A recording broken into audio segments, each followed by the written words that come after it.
ptića se zove Deda Mraz koji dijeli poklone preko cijelog svijeta.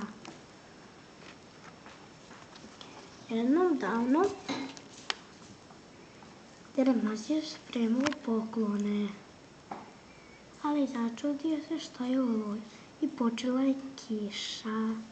I onda je Deda Mraz bio na sjevernom polu dok se nije kiša zaustavila i kad se zaustavila on je krenuo.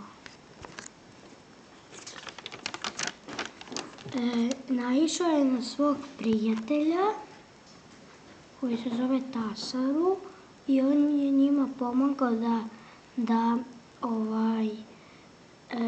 odnese poklone i onda je taj gormit rekao hoću, pomoći ću.